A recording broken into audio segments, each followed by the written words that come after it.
ఈ కుల వ్యవస్థ వల్లనే ఈ దేశంలో వేల కులాల మధ్యలో సాంఘిక సమానత్వం లేకుండా పోయింది. భారతీయులందరూ 140 కోట్ల పైగా దాటిపోయినరు.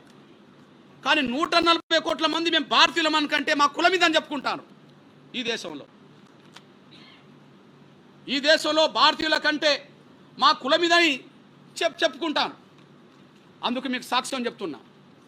ఈ దేశంలో వేల కులాలు ఉన్నాయి. ఆ వేల కులాలు భారతీయులమనే స్పృహ కంటే మా కులం ఇదని చెప్పుకునే ప్రయత్నమే చేస్తున్నారు.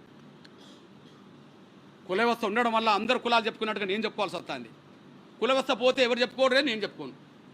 కుల వ్యవస్థ తీసేయాలంటున్నాం. ఎందుకు? కుల వ్యవస్థ ఉండాలని కోరుకునే వాళ్ళలో అగ్రగణ్యులు బ్రాహ్మణులే. కుల వ్యవస్థ పోవాలనే వాళ్ళలో ముందు వరుసలు ఉండేటోళ్ళు దళితులే. ఎందుకంటే కుల వ్యవస్థలో అగ్రకుల హోదా పొందుతున్నది, గౌరవాన్ని పొందుతున్నది, అవకాశాలు పొందుతున్నది బ్రాహ్మణులు. ఈ కుల వ్యవస్థలో అత్యంత అవమానాలు పడ్డది, పశువుల కంటే హీనంగా చూడబడేది దళితులు. కాబట్టి కుల వ్యవస్థ నిర్మూలం కావాలి, కుల వ్యవస్థ రద్దు కావాలని కోరుకునే కాడ దళితులుగా మేము ముందు వరుసలు నిలబడతాం. మా అంబేద్కర్ కోరుకున్నది అదే, మేము కోరుకుంటున్నది అదే. మా అంబేద్కర్ మాటల్ని లెక్క చేయలేదు కాబట్టి ఆయన మతం మార్చుకోవాల్సి వచ్చేసింది.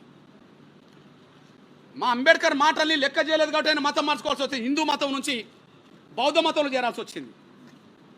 ఒక స్టేట్మెంట్ వినిపిస్తా మా అంబేద్కర్ జీవిత చరిత్రలో. ఆ స్టేట్మెంట్ చదువుతాను చూడండి. హిందూ సమాజానికి నైతిక విలువలతో నిమిత్తం లేదు. ఈ మతానికి మనధర్మ సిద్ధాంతమే పునాది. మనధర్మ సిద్ధాంతం కులతత్వాన్ని, అనైక్యతను, వర్గ వైషమ్యాలను బాహటంగా పోషిస్తున్నది. హిందూ మతంలోని వర్ణ సిద్ధాంతాన్ని రూపుమాల్పితేనే దానికి భవిష్యత్తు ఉంటుంది.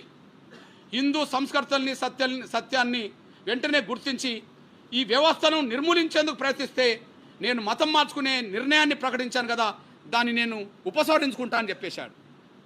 ఇది ఎప్పుడో 1935లో. అంటే హిందూ మతాన్ని సంస్కరించండి, కుల నిర్మూలన చేయండి. కుల నిర్మూలన అంటే కుల వ్యవస్థ రద్దే కదా. కులాన్ని రద్దు చేయండి, నేను మతం మార్చుకునే ప్రకటన చేశాను, నేను పునరాలోచించుకుంటా అని చెప్పేశాడు ఇతను 35లో.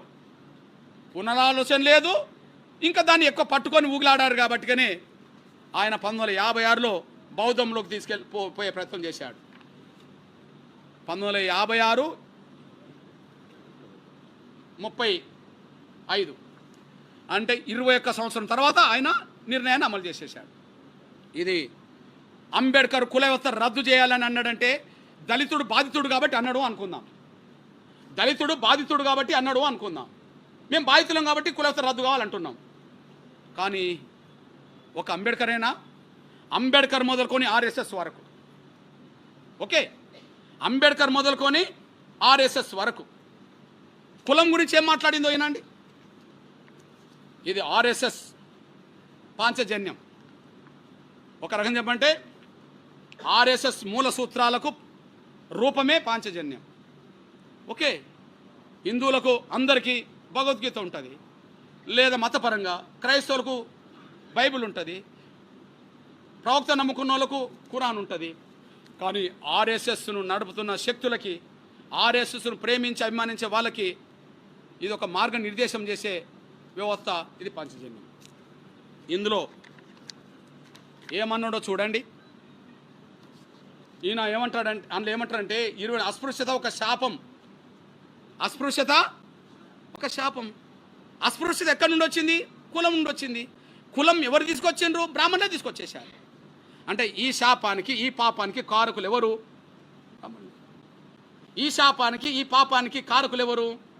కుల వ్యవస్థను తీసుకొచ్చిన వాళ్ళే కాబట్టి వాళ్ళే బ్రాహ్మణులని నేను అంటున్నా. అందుకు చదువుతాయినండి. అస్పృశ్యత మన ధర్మంలో ఒక భాగమని, దానిని అతిక్రమించడమే ఒక తప్పని సర్వసామాన్య ప్రజానీకంలో ఉండే నమ్మకమే ఈ అస్పృశ్యత అనే జాడ్యానికి మూల కారణం. అంటే అస్పృశ్యత పాటించడమే ధర్మమాట. అట్లా నమ్మడము ఇది జరుగుతున్నది, అది తప్పు అని చెప్తున్నారు అని చెప్పి లాస్ట్కి ఏమంటాడు? అస్పృశ్యత వల్ల పీడిస్తున్న ఈ కలంకాన్ని రూపుమాపేందుకు శాయశక్తిలో మనం శ్రమించాలి అని చెప్తాడు. ఈ కలంకం మాత్రం అలాగే ఉండిపోవద్దని చెప్తాడు. కలంకం ఉండిపోయిందని చెప్తాడు. కలంకం ఉండిపోవాలని చెప్పిండా? అదే సమయంలో మీ అన్నగా 3వ సంఘ సంచాలకులు. మీరు చూడండి, సామాజిక సమరస సాధన. నేను అంబేద్కర్ నుంచి ఆర్ఎస్ఎస్ వరకు చెప్తున్నా. నేను అంబేద్కర్ నుంచి ఆర్ఎస్ఎస్ వరకు చెప్తున్నా. ఇప్పుడు ఆర్ఎస్ఎస్ మూల సిద్ధాంత గ్రంథంలో 3వ వ్యక్తి బాబాసాహెబ్ దేవరస్. బాబాసాహెబ్ దేవరస్ ఈయన గొప్పగా ఏం మాట్లాడతాడో ఒకసారి వినిపిస్తా చూడండి. ఈ విషయంలో తప్పంతా విదేశీయులదని చెప్పి మనం మన బాధ్యత నుండి తప్పించుకోలేము. ఈ విషయంలో తప్పంతా చెప్తాడు చూడండి. మన పతనానికి క్రైస్తవులను ముస్లింలను నిందించి మన బాధ్యత లేదని తప్పుకోలేము. మన తప్పిదాల నుంచి కూడా ఒకసారి పునరాలోచన చేయాలి అని స్పష్టంగా చెప్పేవారు. సామాజిక అసమానతలు మన పతనానికి ప్రధాన కారణమని మనం అంగీకరించాల్సి ఉంది. ఎవరన్నమాట ఇది? అంబేద్కర్ అంటే బాధితుడు. మరి గౌరవ్ దేవరాస్ గారు ఎవరు? బ్రాహ్మణ్. బాధితుడు కుల నిర్మూలన కావాలన్నాడు బాధితులం కనుక. మరి కుల వ్యవస్థ సృష్టికర్తలు అనబడుతున్న బ్రాహ్మణ్ నుంచి ఎదిగిన మేధావులు ఏమన్నారు? సామాజిక అసమానతలు మన పతనానికే కారణమని చెప్పి అంగీకరించవలసి ఉంది. వర్ణ భేదములు, కుల భేదములు, అస్పృశ్యత మన సాంఘిక అసమానతలకు ప్రధాన సాక్ష్యాలు. సాంఘిక అసమానతలకు ప్రధాన సాక్ష్యాలు. ఇవి నిర్మూలించాలని చెప్పి వాళ్ళు కోరుకున్నారు. అంబేద్కర్ నుంచి మొదలుకుంటే ఆర్ఎస్ఎస్ వరకు, పంచజన్య అంబేద్కర్ మొదలుకొని ఆర్ఎస్ఎస్ వరకు కోరుకున్న దాంట్లో ఎవరెవరు ఈ నిర్మూల కావాలని కోరుకున్నారు చూడండి. పెట్టినోళ్ళు కాకుండా అస్పృశ్యత అనే జాడ్యానికి మూల కారణం మతపరమైన ఇట్టి వికృత భావం. ఏ భావం? మతపరమైన. ఏ మతం? ఇంక వాళ్ళే చెప్పాలి. మతపరమైన ఈ వికృత భావం ఉన్నందునే అనేక శతాబ్దాలుగా ఎందరో మతాచార్యులు, సంఘ సంస్కర్తలు నిరంతరంగా కృషి చేస్తున్నప్పటికీ వినాశనకరమైన ఈ దురాచారం నేటికి కూడా ప్రజల మనస్సును పట్టుకొని పీడిస్తున్నది. వినాశనకరమైన ఈ దురాచారము అని అన్నాడు. పట్టుకొని పీడిస్తుంది అన్నాడు.